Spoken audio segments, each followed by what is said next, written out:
All right. Well, if there is one thing we are not known for here on the Comics Are Dope podcast, it is long and eloquent intros to our guests. So I got one for you though. Okay. Tonight's guest, I have been calling my cousin on the internet for like a year, and she's never corrected me. So that means Mm. it's canon. So welcome to the Comics Are Dope podcast. My cousin Stephanie Williams. Hey, how you doing? Doing well. How are you, cousin? I'm actually pretty good. Yeah, I think I'm just choosing to be pretty good today because it's been rough. Yeah. Yeah. Yeah. It's wild out here. It's hard out here for a man. It's crazy. But here we are. And we get to do something that is possibly the best thing on earth, and that's talk about comics. Right, right. And yeah, last time we did this, it's been a minute. It's Yeah. been a minute. But I've been seeing you around. We stay in touch online and stuff. You have been quite busy. Yes. It's So, probably seemed like, when does she sleep? I do sleep, but I can assure you of that. Had a hard time getting up this morning, but yeah, a lot of it long time coming. One of those things where it was like, oof, gotta plant this seed and I gotta watch it grow, and it's growing like really, really, really slow. And then all of a sudden, I don't know, super rain came down and everything started to sprout and sprout very, very bodaciously. mm, Oh wow, I've been writing street sharks for too long. I can't believe I said that. that is amazing. So, I'll front load this with all the things we're here to promote because it's a long list. You have comics coming out 3 weeks in a row, starting Which next is week. insane. Yes. Right? So we got Street Sharks number one in all series debuts. We got Street Sharks coming out September 24th. We've got Roots of Madness coming out October 1st. And then we've got Temporal coming out October 8th. Yeah. And that's only three things you've got going on. We got web comics. We've got all these random like, Side hey, here's a quest is what custom I was. comic. You got to go to the AARP reunion to get this one. Yes. Okay, you're And joking, but that legitimately would probably be a real custom comic. listen, it's Old Man Logan. We got, Yes. like the NASCAR museum to get this one. It's, Hmm. it's just wild. I'm like, I don't know how we're gonna fill in this Stephanie Williams checklist if we have one, because it's all Oh, over the good place. luck. Yeah, yeah. Like for instance, the Thunderbolt one had no idea it was going to be Regal Theater that actually ended up. They were just like, when I got the assignment, it was like, hey, so just write something into the script so the artist can leave like ad space open. So I had a billboard. I had to make sure she had like a coffee cup just in case he went to Dunkin' Donuts. She was actively like using a laptop just in case, I don't know, HP or Dell or whatever wanted to do a thing. So like that was interesting. And then it ended up at Regal Theater of all places. Wow. And I still haven't seen the movie Thunderbolts. I haven't either. My wife has seen it. Yeah. She says it's good. That's what I keep hearing. It's just, when I get to it. Yeah. If I don't go to the theater, I probably won't see the movie. Is how it's been You know going for me. what? That's for Marvel movies or just superhero movies in general, yes. Other things, like I really wanted to see Weapons in theater, but it just didn't happen. Because I had conventions every single weekend in August, and the only time I got a chance to actually go to the theater on the weekend, I had to see Fantastic Four Mm. because the town I was in only had a small theater with four screens, and it was Fantastic Four, Naked Gun, Bad Guys 2, which I wish I would have realized because I would have watched that. And then something else I don't remember, but it wasn't Weapons. And I was like, damn. So we're gonna do this as a family has been my new vocal stem since then. Yeah. Yeah. I saw Superman. I got a chance to see Oh, Superman. yes. Saw that. Like I don't, somehow I got two screening tickets. Like one of my friends bought out Okay. a theater, and then we did the Amazon Prime joint. So Okay, yes. my wife and I went to the Amazon IMAX joint, and that was cool. Yeah, yeah. And We went as a family too. I maxed it up. Yep. yeah, and I really enjoyed Superman. I would have as well if my son wasn't sitting next to me giggling like a hyena because he, he passed gas, I guess. I didn't Oh, hear it, of okay. course. So, and I mean, he's 9. It's funny. Gas is funny, whatever. So he's cracking up like a hyena, and then it made me laugh. And then for a good 30 minutes of that movie, I'm giggling like a 7-year old with my child. I think the best part about, farts in public, right, is just watching for other people's reactions. Like, do they smell it? Are they gonna try to play it cool? Is it like, how's it gonna go? Okay, I know I'm derailing this, and we have not even talked about comics yet, but one more thought on Mhm. that. Um, so I've been flying a lot, of course. A few times I've been able to sit in first class because I've been able to upgrade my ticket with points. Um, first class going first gas is what it's been. Um, and like, look, I get it. Like, you're gonna have gas no matter what, where you are on the plane. But in first class, G, like the Yeah. bathroom is right there. It's you don't even have to like you is this the aisle is just wide enough for you to like get through and not really have to say excuse me. You ain't got to travel all the way to the back. It's right there. Listen, man. Well, no, I guess they paid to be able to, do I whatever. didn't pay for that. Well, I didn't pay for it at all, but that's not the point. It's not. It's not. That's not the point. Yeah, So, that's okay, enough about gas. Oh, well, now I uh, gotta fit in like some type of gas joke into something, and I think I know what. Okay, okay. okay. Now go on. I'm gonna All write right. this All down. right. So, This, yeah, this, you've been busy. It's been a whole yes. lot of conventions, a whole lot of writing, a whole Mm-hmm. lot of projects coming into fruition, a few things still unannounced, which is crazy. Yeah. But yeah, Yeah. Yeah. and it's funny because it's like when I see you, in the streets, it always brings me back to our first conversation, and I'm like Mm-hmm. asking, like, while you've got this little window, do you feel like you got to just really take advantage of it? And it seems you definitely have. Mm-hmm. This business is about momentum. You got a wave going, you want to get as much out of it as you can. Like whether this is healthy or not, like I'm always thinking of my next project while I am starting the first whatever for the project that I'm Mm, currently working on. Just because you just never know. It's a lot of throwing stuff at the wall and hoping that something sticks. mhm, And in my case, last year was, I guess, a down year. Maybe others won't think that, but for me, it felt like that. And I'm glad that it did feel that way because it lit an extra fire under my butt to like just do things that I wasn't doing before. So like reaching out to editors, sometimes kind of cold pitching and seeing what happens.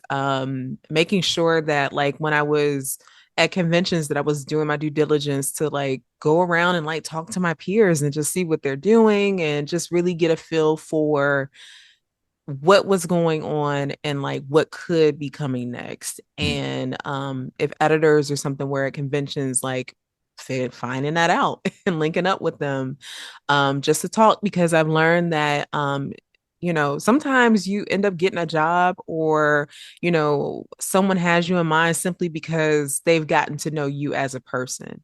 mm, Street Sharks is a great example of that. That I've been able to show who I am at my core, and then also some of the stuff that I've worked on. And Heather Antos was like, "Sounds like a Stephanie Williams thing," and that was how that ended up happening. And she was so right about that because Street Sharks was so huge for myself and my brother.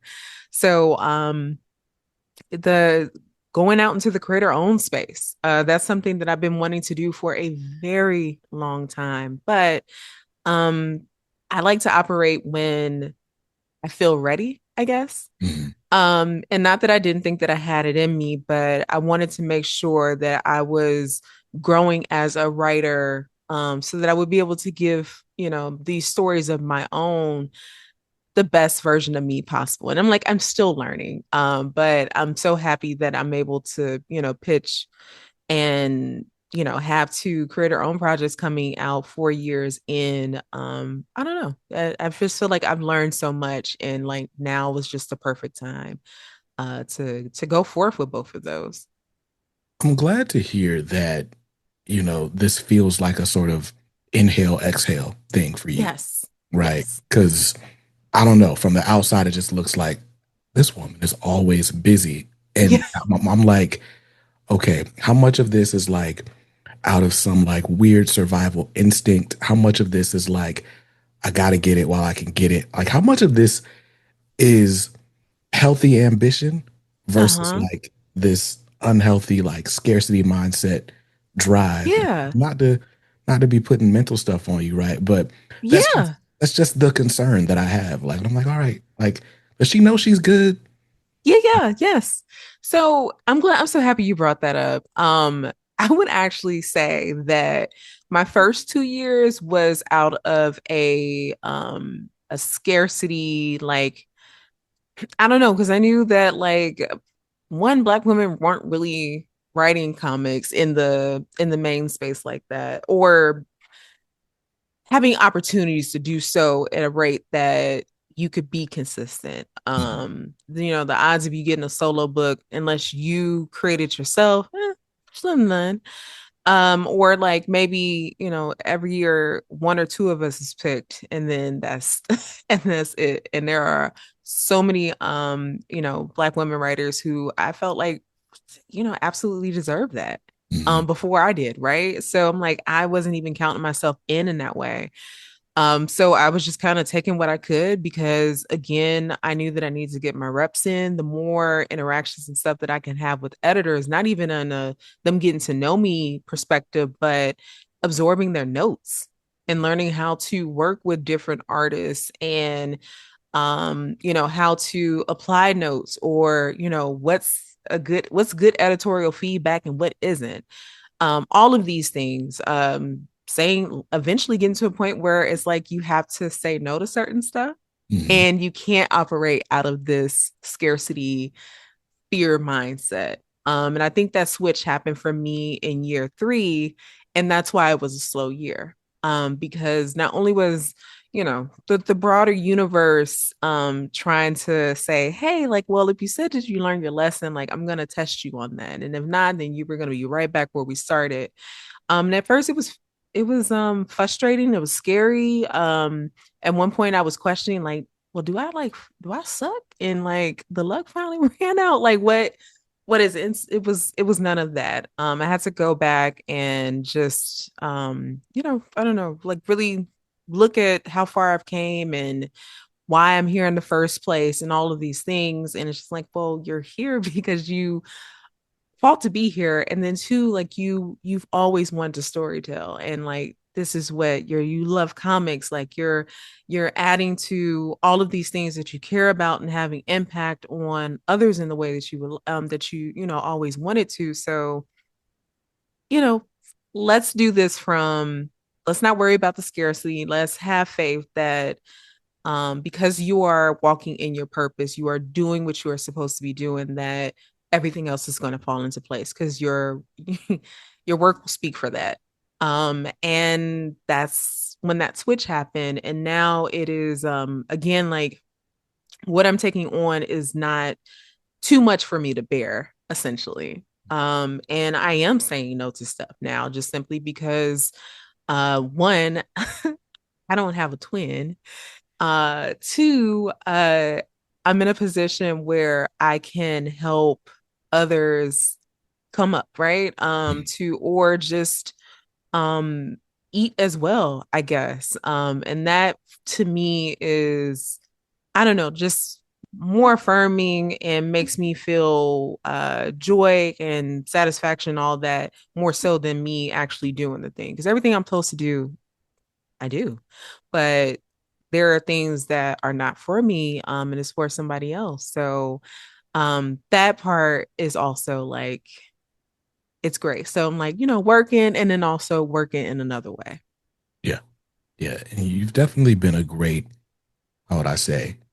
ambassador, champion, Mhm. if you will. Thank you. Like I'm always seeing you just throwing somebody out there, myself included, but just like throwing these layups, these alley oops to people.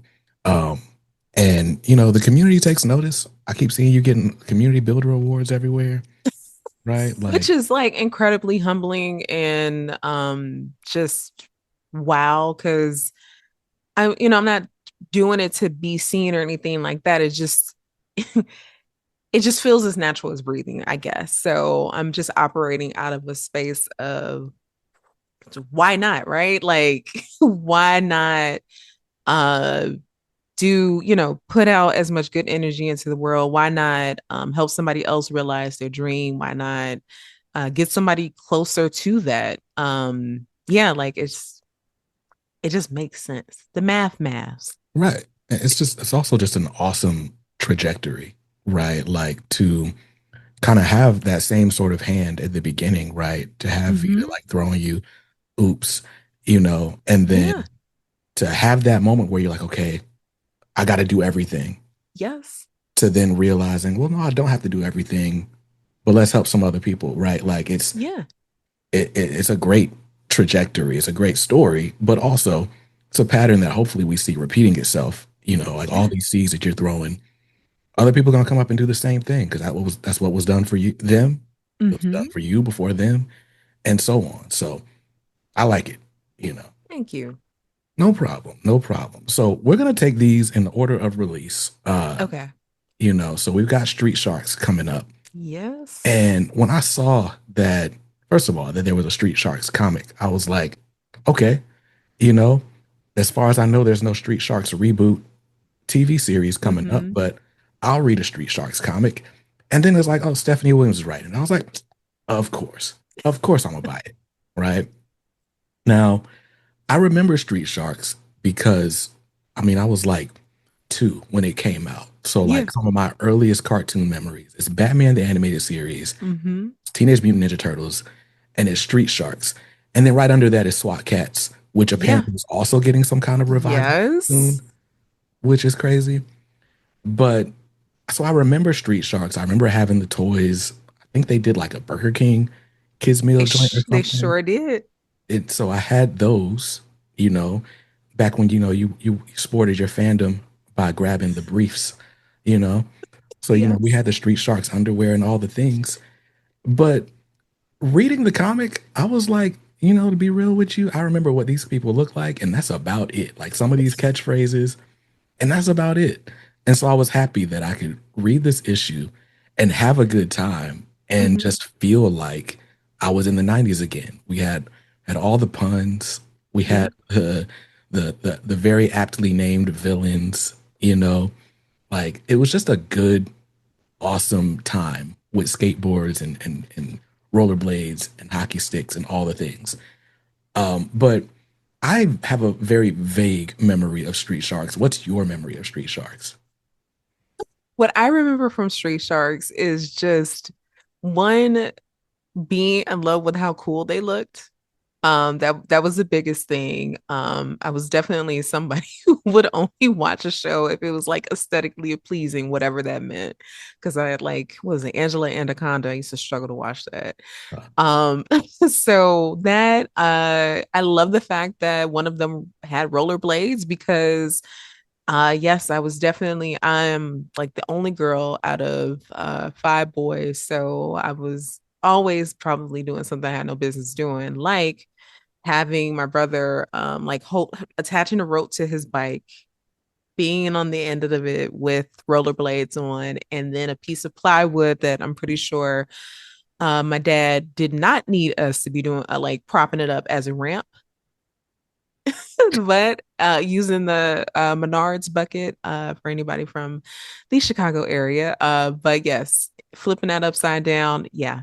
So I remember loving it, especially because of streaks. And then I don't know, like it was just one of those shows where like obviously they were selling you toys and it worked because we ended up getting the toys. I just remember the positive feelings of getting up on Saturday morning and that being part of the rotation. Like when I think of Street Sharks, I think of a simpler time, a better time, or at least for me, because no bills or anything like that. Like I'm still in elementary school. And yeah, like we're just having a good time. Like life is good. Right. Nickelodeon is doing, during the summer, 1 hour go outside and making you go outside because they're not playing anything. Like just a good vibe. So I wanted to instill that in the Street Sharks series and for people to be able to pick it up and like truly be able to, read something for 15 minutes or however long and put it down and just be like, well, damn, I actually feel really good. Like how you watch Bluey. Like I've never watched a Bluey episode and walked away, even if it made me cry. Right. Never walked away from it and said, I can't believe I want my time back from watching that. It's nothing like I felt that way one time though. That episode where it's like it's just the music playing, and is it that. Bingo that is like Yeah. trying to like make the water like stop with every Yes. towel in the house, and she keeps running. Up. Now I guess Okay, now, that's from a parent's perspective. Then yes, I can absolutely understand why that irritated you because same. But in general, you're walking away feeling pretty good watching Bluey. that's true. That's true. So, yo, my 4 year old calls lawn gnomes husbands, and it's very problematic. Like, it, I didn't even anticipate that being a thing. Like why? We're like, why are Because we they doing almost the this? same height.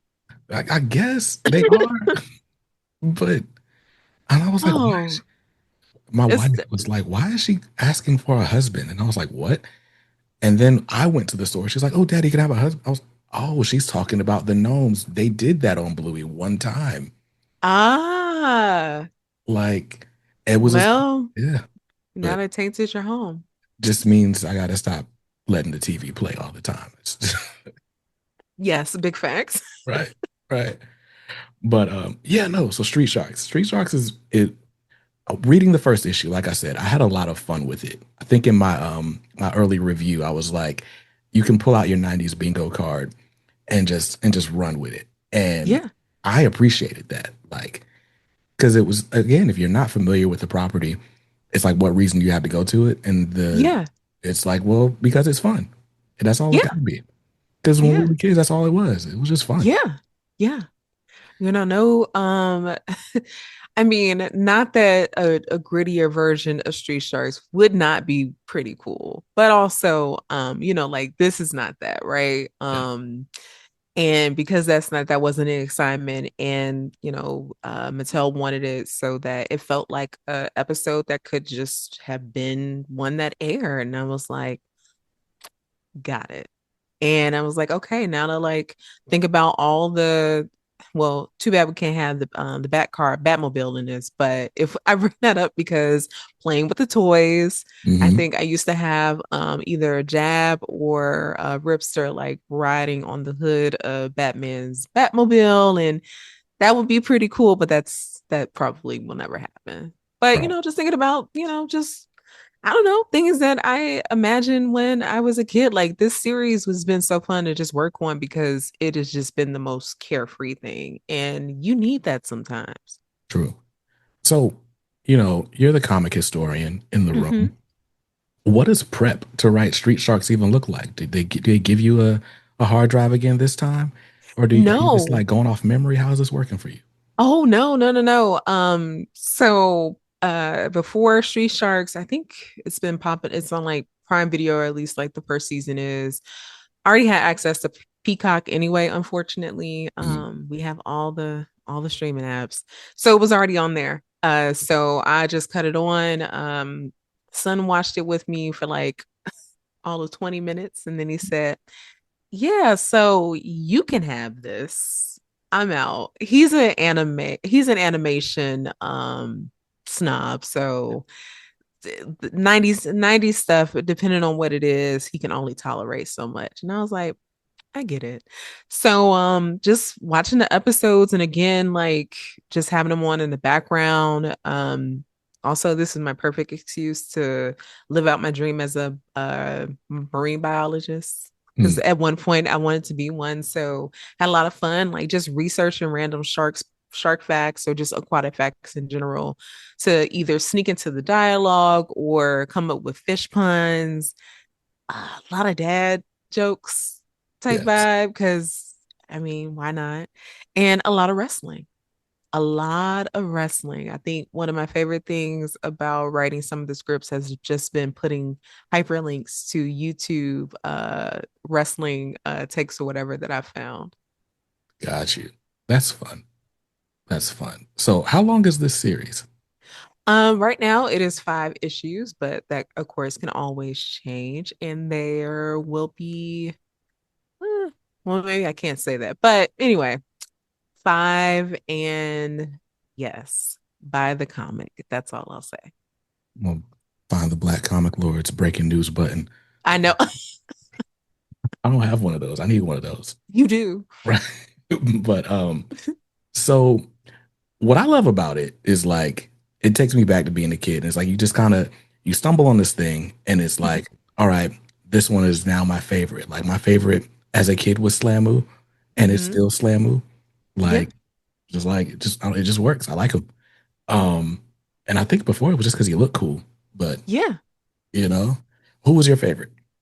My favorite was a first streaks, but since writing it, it is Jab. Hmm, And I have a nice little moment for Jab that pops up in issue 3 that I'm very happy how it turned out. It's long overdue for Mr. Hothead, but definitely Jab. nice. Nice. And so I said we're taking these week by week. So Yeah. Street Sharks is out on September 24th. And then Hmm. right after that, we've got Roots of Madness coming Oh, out October yes. 1st. And this is the book that I am most excited for. And I Yes. guess maybe, perhaps I'll be more excited for Temporal when I see pages from Temporal Yeah, yeah. because the covers are great. But I read Roots of Madness, number one, thanks to you. Hmm. And I don't know how you describe books, but like, that, and I also don't want to give too much away. But there's a moment in this book where I'm reading it, and I was just like, that's why you buy a Stephanie Williams comic book. Like, you know, the one thing that's been consistent across your work is like there will be these moments, whether it's like a funny moment for the culture, a heartfelt moment for the culture, but there are these moments all throughout your work. It doesn't matter what you're writing, like you'll feel like it's for you, you know? Hmm. And when I got to the part, I can't even say that. So, all right, I won't say what I was gonna say. Are What I you was sure? Okay, all right. Because now I need to know. listen, bro, like so when the villain when the villain's point of entry is a perm, it's like, wait, what? Like that's just something you're not gonna get anywhere else. Right. Right? Like, just like, bro. Strategically done that way for a reason. It's funny because Roots is a culmination of things that I said I would never touch and write, which is why I knew it was something that I had to do. So one, because it deals with hair, Mm, to an extent, but not really. Like that's on the surface level. Two, it's a period piece. It's set in 1905, early turn of the century. It stars a young black woman during that time. That doesn't seem pretty fun to me. And it also would require me to get a little bit more intimate with some uglier sides of our history. But I didn't feel that way. I actually felt very inspired because I was thinking of it more so of just the ingenuity of it all mhm. and just yeah, like the cleverness, just the resilience and all of these things to just make you smile, and just make you be very proud. And it was also something that was going to be deeply personal. Mm, So it checked off all these things. And I was like, ooh, I don't want to touch that. But I knew that I had to. And the way that the story came to me was just such a, I guess, this is the one time I like written has been like a muse, I guess. mm, Like, it felt very artsy, I guess, in a way, which is kind of funny me even saying it like that. But like this felt like that.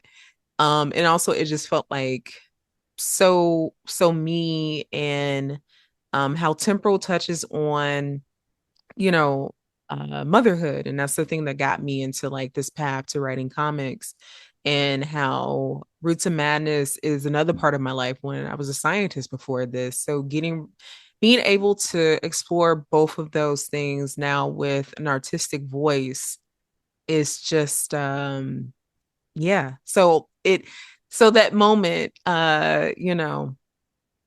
all the you're gonna get more of that, where it's just like, oh well, I didn't that was kind of I didn't know she was gonna do that. right, right. It, and of course, I'm gonna skip all the way to the end of the book, but I Yeah. guess we should back up a little bit, right? Give us Uh-huh. like what is Roots of Madness about?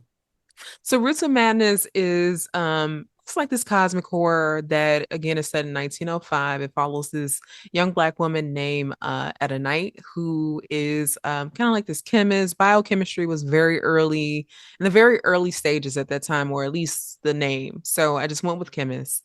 It was inspired by kind of this alternate history thought of if Madam C.J. Walker would have been more of a chemist than an entrepreneur, like what would that possibly look like? So it's about that. It's about, just generational burden. So, all this knowledge being passed down onto you, a lot of it being, lessons of survival and just how to just get through life, and then taking that and going beyond, like pushing those things beyond the boundaries of, the folks that taught it to you.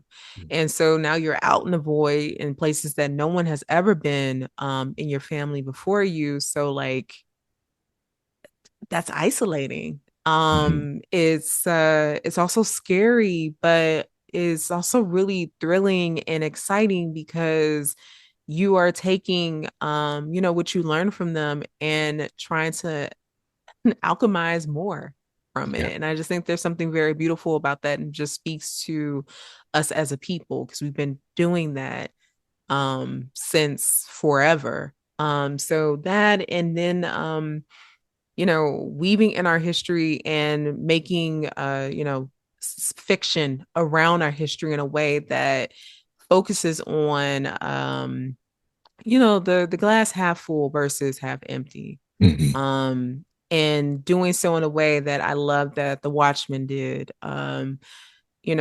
Some parts of Lovecraft and the way that they handle things, the way Sinners handle things, even Beloved. mhm, That was one of the first movies, a very heavy influence on this book, just because I just thought it was really fascinating that Toni Morrison was uh, inspired by a story that she read about a very real person in her existence, and like, how far a mother's love would go that she would kill her own child rather than have them in slavery. And then just to kind of build this story around that. It is horrific, but it just does so well, the way that she blends it, and you just go out and you look for this information yourself. So Roots is about this young woman who wants to help her people. She has good intentions, but sometimes, even though our intent is good, doesn't mean that the outcome is automatically going to be that. So what does that look like? And what does it look like when we reclaim spaces that were just hold so many painful memories? Like, what does that look like? mhm, And you know, the Prince Hall Freemasons, the fellowship group that I basically, came up with for this book. I was just thinking I was reading some history on them, and just like how incredible that was that they existed in that fashion. mhm, Like this. group of Black folks, highly educated, some wealthy and stuff like that. And then like, what does that look like if they, were to reclaim a space and like really focus on like this brief period just after Reconstruction and like, what does that look like for our people? Yeah. I, reading this book, I don't know, bro. Like it's weird being a black comics fan, right? Like to live in a space that does not necessarily feel like your own, Mm-hmm. right? Um, for me on this side of things, right? Like I am a glorified comic fan with a bunch of subscribers, right? Like I wouldn't consider myself a voice, right? But it's like people look at you that way. Yeah. But there's always this like, I don't know, I feel a responsibility, Mm-hmm. right? Like I very intentionally live my life in like a multicultural context, right? Because I want my kids to see different things and go and do and achieve and all this stuff, right? But then there's always that thing, like just going back home, Mm-hmm. like, and that is what this book felt like for me. At least reading issue one, it Yeah. was like this book reminded me of like the stories my grandmother would tell about like the roots workers and people that just had like all these different herbal remedies for different things, right? Yeah. There is a PBS documentary, if I'm not mistaken. It's pretty short, Yeah. I think but I know which one you're talking because I'm pretty sure it was in like my reference research tab. so Shout out to PBS. right, amazing. While we still have them, go Yes, throw some money at them, please. But there's please. this documentary about enslaved women Hmm. and how they basically learned that chewing on cotton seeds was a form of birth control. And so they Hmm. used that as a way to resist like the forced breeding of the day, right? Hmm. Like, so just like being a nerd of history and, Yeah. you know, being a black man and, having a mom and daughters and a wife and all of these things, it's like reading this book just felt like a hug. And, Thank you. sometimes you just need a hug. Um, Sometimes you do, even with history, right? yeah. I'm very happy that you said that because that's what I was hoping this series feels like, even though it's a cosmic horror, it's just like, well, things gonna get a little weird, but I would still like it to feel that way. Because what influenced this book or like what really gave me the encouragement and the permission to write it was a romance author, Miss Beverly Jenkins. I had gotten to some of her contemporary writing. There's a book called The Edge of Dawn, and in it, the one of the main character, her father passes away, and and it, of course, she finds out like this was a homicide situation. So she and this guy who was protecting her are like trying to find this thing that her dad was killed for. And when they go visit one of her father's friends, he gets out a chest, and in the chest is, of course, her father's artifacts and stuff, but there is this blanket in there, and it's a slave quilt. Mm, So it's got all these different patterns and stuff that slaves would use to communicate when was ready to, let's time to roll out, mm, essentially. And it was used as a map in that. But I just loved how Beverly really just weaved in our history so seamlessly. She does this in historical is really phenomenal, but that I don't know, like something about that just sparked something in me. Then I myself went to the library, got a bunch of books, and was just reading about, the use of slave quilts, the patterns, and just in awe of our people. Because to to put something out that everybody can see, but the fact that nobody would know what it is because one, they're not thinking that you're capable of being that smart, mm. and it's just like, shit in plain sight, just like the like nobody can stop the tush push. That's the way. And I'm not even a Eagles fan, I'm sorry, but like to know that it's coming, you still can't stop it. Like there's just something so indomitable about that. And it made me say, okay, I want to write a story that, someone's going to read and learn about, their people, but walk away just feeling good. Hmm. Yeah. Yeah. And it's not so much that like you said, it's a horror book, right? Yeah. And, so it's gonna get crazy. Oh, yeah, But yeah. it is the family dynamic Hmm. in this book is like amazing, right? We got mom and dad, right? We don't got trauma Hmm. right at the moment, so No, that's no, great. not at the moment. We've got we've got all the life lessons learned. But Hmm. I think the thing that like just kind of stuck out to me is this idea of going from like, sort of underground roots work into no, I'm studying and I'm a chemist and I'm gonna come and make this better. But Hmm. like I'm still in the same tradition just with new knowledge. And I'm like, bro, Yes. that that right Yes. there, like that's what it's about. Right. Like Yes. that's what we do. And I don't know.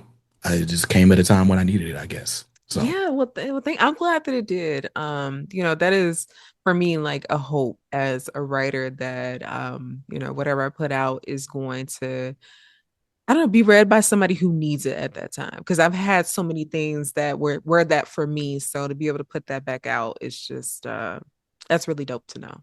yeah, So yeah. it's awesome. It reminds me of just like I don't know, just like Street Sharks hits like Hmm. that early childhood age for me. There's a moment in life where like I don't, for whatever, well, not for whatever reason, my mom bought like every black movie ever, right? Yeah. Like you mentioned Beloved, that's the one that I never finished, right? Like I walked Yeah, in yeah. and there was some scene I was like, this is crazy, like I can believe that. yeah. So that's not one that I go back to, but like I think of like piano lesson, like not the Hmm. new one, the joint with Alfred Woodard and Yeah. Charles Dutton. Like what's the other one? There's this other movie. Mom used to watch Lifetime movies and stuff too. Yeah, and they used to be like fire too. Oh my God. I Down for can't think of the Delta, that's names, another but like one. I can Down and Delta is definitely one. Mhm. I can like see them in my mind, but I'm blanking on some of the names. But essentially, yes, that Yeah. like that's I'm hoping I don't know, like the book just like it feels like that. It feels like something that you gravitate towards because it feels both familiar and I don't know, refreshing. So yeah. And also like, man, Julia Neca, that cover is insane. All of the covers have been insane. I'm actually number two, and then the issue we haven't y'all haven't seen it yet, but it's the cover for issue three. Ugh. Like these pieces need to be in someone's museum. Like they're just hauntingly gorgeous. Mhm. And that's the overall vibe of the book, right? Like when you see Yes. it, it just looks and feels important. Thank Like you. like when you walk in when you walk in the living room Yeah. and your mom and your grandma and everybody's sitting in front of the TV just quiet. It's Hmm. like, okay, we are watching Roots. Got it. Yes, Be yes, quiet. Don't come in yes. here loud, you know? You Like, know what? I This was actually traumatic. Rosewood. Do you remember that oh, movie? yes.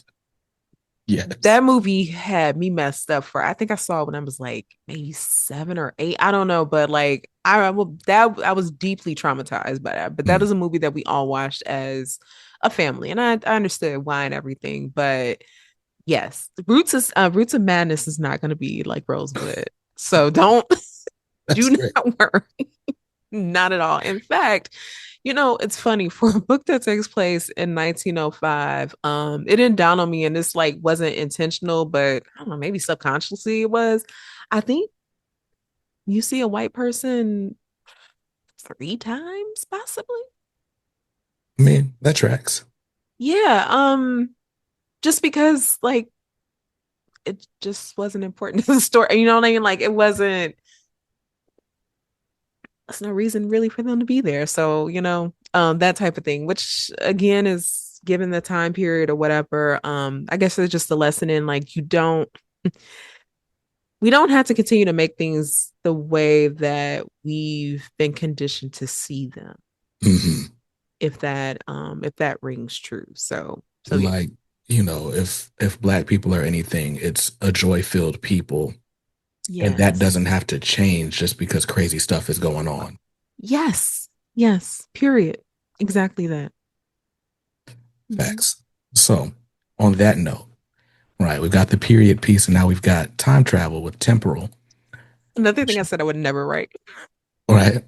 Okay, why wouldn't you write time travel? Because of time travel, because of the same kind of silly, and I call it silly now because it's just like it's fiction, so you can do whatever you want. But the whole thing of, if time travel existed, then the very first thing you would do as a black person is go back and try to like stop slavery from happening. Right. Because, well, yes, but also I'm gonna go back and play the lottery with whatever, you know what I mean? Like Right. there'll be other things that I would also do. And that, it could still be a fun sci-fi romp with Mhm. time travel and black folks because it's fiction and why not? Right. Yeah. So, give us the synopsis of temporal. So Temporal is about this woman named Savannah who used to be an ex-time thief, her and her husband, because in the world that they live in, time travel is very much the entire economy. Yes, so time travel came about because of some experiments in trying to stop global warming. And in true fashion, we solve one problem and then we create a whole nother that we didn't even know we did that. And part of that is people like retro culture and all vintage stuff has like that is also a part of like this economy and like it's a driving force. So being able to travel back in time to get things like, to steal a DeLorean, or a Game Boy or whatever, like these are things that people pay for in time travel vacations. And funny enough, that was like, I really love Time Cop. And one of the more fascinating things I found about the movie is like, I don't know, like, what if this was an economy? What if the police officers had a different purpose than what they did, the time travel cops? And that's just kind of got what got me to thinking, and also the fact that I am Savannah. Like when I go to comic conventions, I turn into Laura Croft, and I'm looking for Game Gears and all this different stuff for my son, who's big in retro gaming. So if I don't do anything else, I'm going to make a story relatable. So this is a mom wondering, like, hey, currently love my life right now. Like things are good, but also I was a bad bitch back in the day. So like, do I still have it? Mm. And her son wants this retro game that her and her husband, like, sure, they could go back in time and get it, but like they're living a straight life now. He's a school teacher and they get him a replica. And she sees on his face that he's, not happy about that. And she's like, okay, well, two things. on the on the surface, I'm going back in time to get this because I want my son to be happy. But below that, I'm going back in time to do this because I need to prove to myself that I haven't lost anything. And even though I have these new roles as wife, mother, owner of this antique shop, like I am still me at my core, which was this bad bitch that used to go back in time and steal stuff. So Yeah. that is that is essentially it. And she does, but sometimes when we open up the door to the past, we let in trouble that we didn't know even existed, and probably would have left us alone if we would have left well enough alone. So Savannah ends up learning that lesson, and yeah, things get a little wild and crazy. Okay. All right. So, we got a serious question and we got a Yeah, fun yeah, question. Which would yeah, you, yeah. which would you like first? I will take the fun question. Okay. So, going back in time to retrieve artifacts lost to history, or Mhm. just maybe something you just wanted as a kid, what would you go back and get? Oh, one of those old MacBooks, the color, Oh, like the it was, iMac joint? yeah, the iMac, it was fat as hell. And yes, yes, because I want to play, I don't know, freaking Oregon Trail on it or whatever. But I was like, this would have set my room off. Listen, man, when they had the Disney Channel original movies, I feel like Xenon got Yes, one of those or something. she did. Yeah, Yes. that that did look cool. Okay. With all the colors. I want a talk boy. Oh my, yes. My cousin Well, had a talk boy, but I I didn't have had the girl, whatever the girl the version was. talk girl. Yes. Would wow. Come on, names. Very aptly named. Yeah, I want a talk boy. And all I would say is like credit card, sure. That's all I would Yes, say you on know it. what? Absolutely. Yes. But this is Mr. McAllister, the father. Man, they were selling us merchandise. Wow. Yeah, Yeah. Effortlessly. just listen. Take my Yes. mom's money, okay? Yes. All of it. M&M's minis, Yes. all the things that we were a soup. I never got a super soaker. Like, and they Me had so neither. many super soakers. We wasn't allowed to have guns in my house. Yes. A watering. Okay, so we could have them, but like I don't think we ever had like the name brand Uh, versions. It was like whatever my dad got off of Stony Island. And again, if you're from the Chicago Inland area, you already know what I'm talking about. listen, and I need my Bulls. I had a Bulls starter coat. It was reversible. Yes. There was that summer when me and all my cousins went and got baldies. We wanted Yes. to be like Mike. Yeah, I need that jacket specifically back.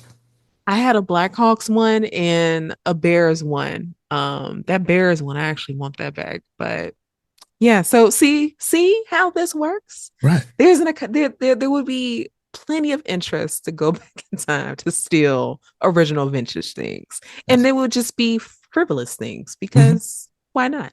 Yeah. Yeah. I'd pay good money.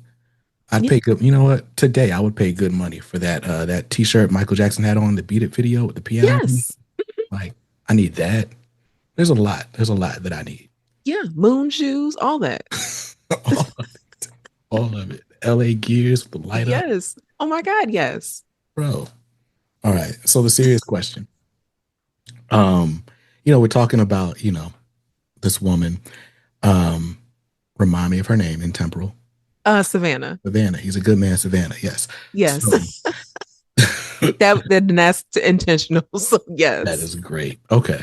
So yeah, so Savannah's going back in time, but she's trying to prove to herself that she still got it because she's Mhm. been a wife and a mom for so long. What was the thing that you had to prove to yourself that you still had? Oh, the desire to write. Mm, Yeah, the desire to write, because I'm pretty sure this is a lot of households, but like I was, told and like encouraged to pick something that would be gainful, allow me gainful employment. mm, And science, the medical field was definitely that. I was originally like pre-med. And I think I switched maybe my junior year and I was like, I like the research side of things. Talk to nobody. You can have headphones on the whole time. And at the time, like podcasts were kind of taking off. So I mm. was like, oh, that's pretty nice. But I had always like had like if it wasn't writing poetry or just journal entries or making comics using the Sims video game, which I didn't even know I was actually doing at the time, but I would like screenshot whatever moment the Sims were doing and like write something at the bottom. So I was already doing what I was doing on Twitter long before Twitter existed. So there's that. Crazy. So but yeah, like for me, it had to prove like I still had the desire to write and then also that I would make something of it. I didn't know what it was going to be exactly, whether it was going to be a romance novel or just something I'm deeply ashamed on AO3, some fanfic or whatever. But I just wanted to prove that I could still pick up, a pen or type on a keyboard and do this thing, tell my story, whatever that was, and however that was going to be. Nice. No, you've definitely done that Yeah, thank and, you. and done it well. So, you've been comic historian Mhm. extraordinaire. media personality, writing all sorts of Yeah. stuff, right? Writing the book about the book and Hmm. then Hmm. writing the book, right? Hmm. You've done a lot and you're doing a lot. But like this next era, these creator-owned books, like it just feels special. Thank What you. and how has it been, or what's the exciting part for you, right? Because it's like you've been telling a lot of other people's stories for a minute. Hmm. Some that we've seen, some that we'll never see unless we join, like I don't know, AFL-CIO or something. Yeah. How is it writing these stories that are deeply personal and now getting that audience? Well, of course, scary as hell, but even through that fear that again, that's just like, okay, well, then that's exactly why you got to do it because it is so scary. It's just really affirming because especially like Mad Cave and Ignition Press both came to me and said, "Hey, do you have any original stories that you want to tell?" So the fact that for my first two originals, like a publisher thought of me and said, "Well, what else can she do? Can she what could she do if she didn't have any IP restraints essentially?" Mhm. So that was just reaffirming to me that everything that I was doing was what I was supposed to be doing to lead me to that. And then it's just been I don't know, like incredibly fun because Mhm. again, like super scary, but also very, very fun because I'm building worlds. And for me, like when I'm writing, I try to let the story, like, I outline and stuff, like I know what's going on, but I'm somebody who is not afraid to pivot, or if the story as I am telling it really begins to take form and the shape is a little different than what I thought it was going to be, to just keep going with that and helping the story kind of take shape and exist in the way that it's supposed to.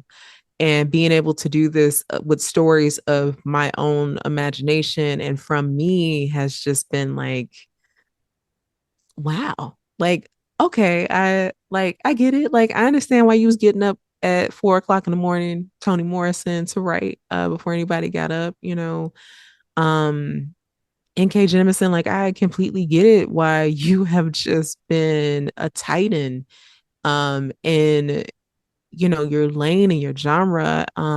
Like Octavia Butler, like I get it. I get why you had to write these stories that have essentially been have unfortunately become our reality to an extent. Like, and it just makes me have a greater appreciation for all of the writers that have had some type of impact on my life, and that they had the opportunity to tell their story and tell it in the way that they wanted to.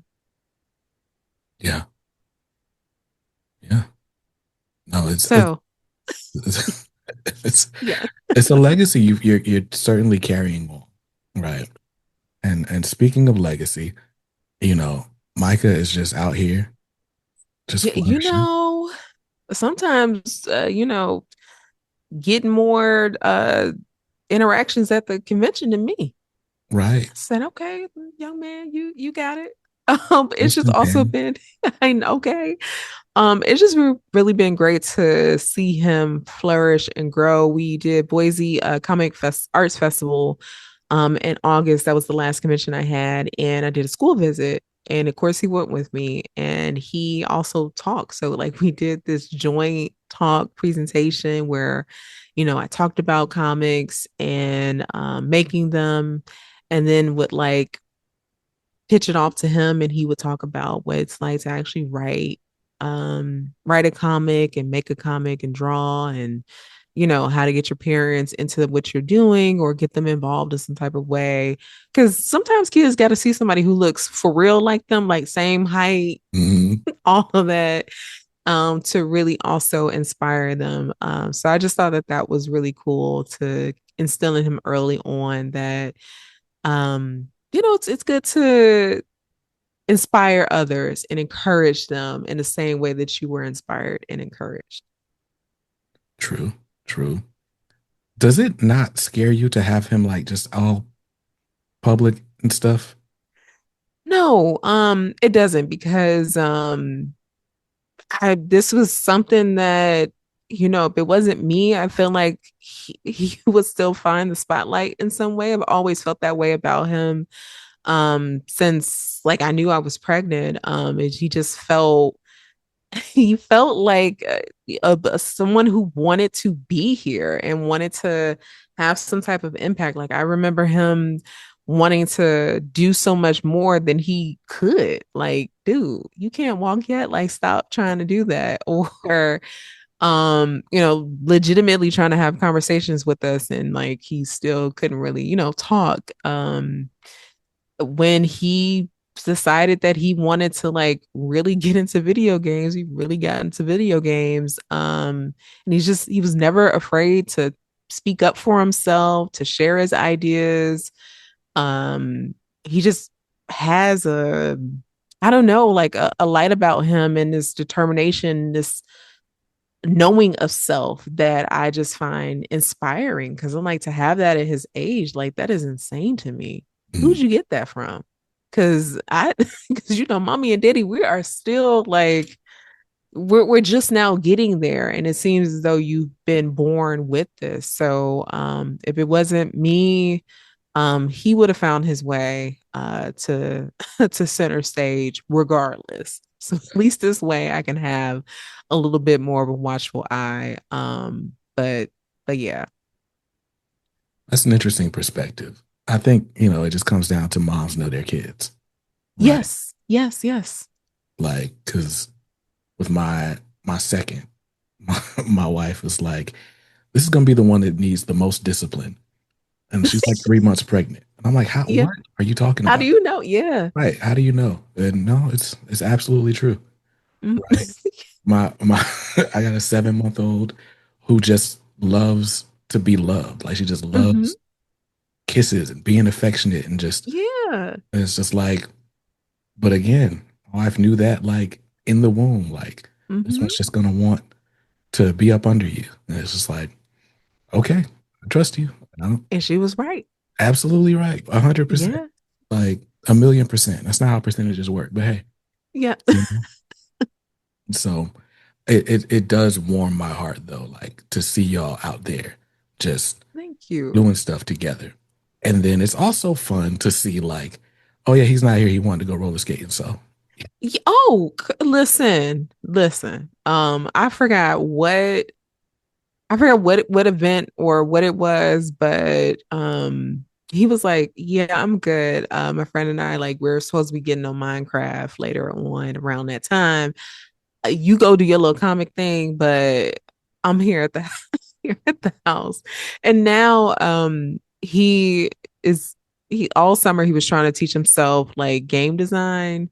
And I'm talking about using Python, which I'm like, Micah, that requires calculus and you ain't learned that yet.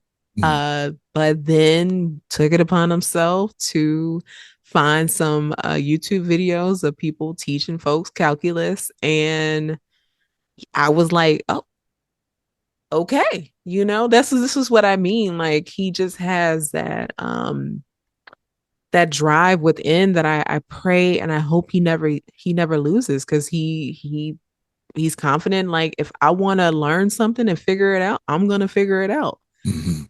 So and I love that about him.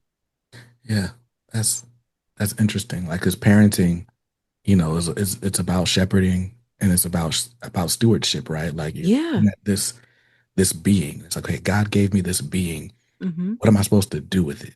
Right. And then Oh, well, yes. no, he had a plan for them. And so Mm-hmm. it's on you to like, guide them toward that plan. Yeah. That is wild instructions. What are you talking about? I don't even know me. Yes. Right. So it's it's interesting because I don't know how you steward determination and creativity. Oof. And you know what? It takes an active hand. Hmm. Like making sure that we are locked into, what it is that he's into. And I mean, And, with my husband and I are in a position where we can spend that type of time with him in a way that both of our parents couldn't because they were busy working outside of the home and just trying to keep a roof. And like we are also doing the same, but both work jobs where we get to work from home. Mhm. So that's created a different type of rhythm and schedule where we can be locked in what he's doing and vice versa for him. My husband produces music, so sometimes I'll walk in and him and Micah are like just making beats together. Right? Or because we're all gamers, we'll have, family night and we're just really I don't know, like we're just really tapped in to like what he likes, what he doesn't likes, when he needs to be pushed, when you need to back off and things like that. And trial and error, but I'm just thankful that we're able to give him that type of attention where we can pick up on little things and nudge him in a direction that he needs to go in. Yes. Well, listen, y'all are doing a great job. You know, Yeah, I appreciate that because sometimes I'll be like, ooh, I don't know. if you needed a pseudo stranger to tell you, twice a year when he sees you, good job with that boy. There you go. I appreciate that. So Now, having to say, hey, you know, have you taken a shower yet? It's not fun, but that's kids are kids, right? you know, you'll be saying that a little bit longer than you think you should be saying that. I know, I know. Well, boys, Yeah. so yeah. Well, we got Temporal, we got Street Sharks, we got Roots of Madness all coming. Warriors and a We Wonder. I've been reading that Yeah. on DC Infinite. That's out. I I gotta be honest with you. Well, Uh-huh. I said this last time, right? Uh-huh. The Wonder Woman. I still, every time I try to read Wonder Woman, I feel like, what am I missing? Like Yeah. ancient history is what I'm missing, apparently. And it's like, okay, but this is I've been having fun with. Yeah, Like, yeah. it's just a fun little scroller. So Yeah. I've been enjoying it. Thank you. Um, but yeah, you got more custom comics coming up, I'm sure. What else is in the works? What can you tease that we don't know about yet? Ugh. Um, damn. I don't know what I can say without giving anything away. Yeah, I don't know. Okay. Some more horror is on the way. Some more sci-fi is definitely on the way. Another creator own will be on the way, possibly even a graphic novel, Okay. an original graphic novel. More kids stuff, of course. Nice. Yeah, I think that is all I'm gonna say because yeah. And again, it's just been funny because some of these things have been, you know, a possible maybe, and like they're just now getting a yes. Because like that's publishing is very you wait a long time and everything's due at once. Mm, So yeah, I definitely can't give that away. But February is going to be a great time. okay. Not just because it's Black History Month, but also some of the stuff that I have coming out that month. One of them, I'm actually glad that it's coming out in Black History Month because it just makes sense. I did Okay. not pitch it for that, and that wasn't in the forefront of my mind, but specifically because of what I wrote and who is in it, like coming out in Black History Month is actually perfect. So kudos to the marketing and everyone else at this one company that I won't mention because if I do, then you'll probably guess what it is. Okay. And also another thing that is yeah, pretty cool to have coming out in February as well. All black things. So, of course, right? Duh. Listen, that's when black things come out. That works for me. That's what's on the calendar. The month of blackness. Is, Yes. is it a leap year? Will we get an extra day next? No, that's not. That's not next year. Dang, no. All right. It's all good. It's all All good. right. Well, we got a whole lot coming from Stephanie Williams. I'll have to book you back here. Let's say Yeah. December if we're talking about February solicits. Yeah, actually, let's do that. Yes. Okay. All right. I'll Yeah. hold you to it. Because I Uh, really want to talk about this thing like badly. hey, listen, Yeah. this is the place to talk, All you know? right. So before we go, I have a funny Mhm. story. Oh, So okay. somebody hit me up Hmm. the other day asking me to introduce them to you. And Uh-huh. I won't spoil it because I don't want to spoil nobody else's podcast. Just know they're a better Ah, and more, yes. well researched person than me, right? But when this dude hit me up, he was like, "Hey, how well do you know Stephanie Williams? And do you know the restraint it took to not be like, oh, that's my cousin?" I wish you would have said it. I think what I said, I was like, what did I say? I said, we don't go on family vacations or anything, but she's very supportive. Yeah. And he was like, oh, okay, okay, cool. And I was like, I'll make the introduction. Like, she would Yeah. love to be Yeah. on your show. Like, we can do it. But it's funny because it's like you have to find ways to sort of navigate this weird thing where it's like the fans have become the press, and like Yeah. it's like, okay, how do you? Yeah. I'm not. I don't get paid by anybody to do this. Yeah. But here we are having to talk to people all the time. It's like, how do you navigate that? And so it's like, all right, I'm just gonna start calling everybody my cousin so people can understand why I'm Hmm. protective of people, right? Yes. Like, I gotta walk around in these spaces. I'm online. Folks get to talking reckless, right? And so Yeah. it's like you gotta know where things stand, You like, do. because folks get too comfortable. Yes. Yes, yes, yes. Like the time I was at a convention and someone performed their entire treatment for a movie. It was a Batman movie. Yes. They did all of the voices, they did all of the sound effects. Uh, it was quite the experience. Mm, Hmm.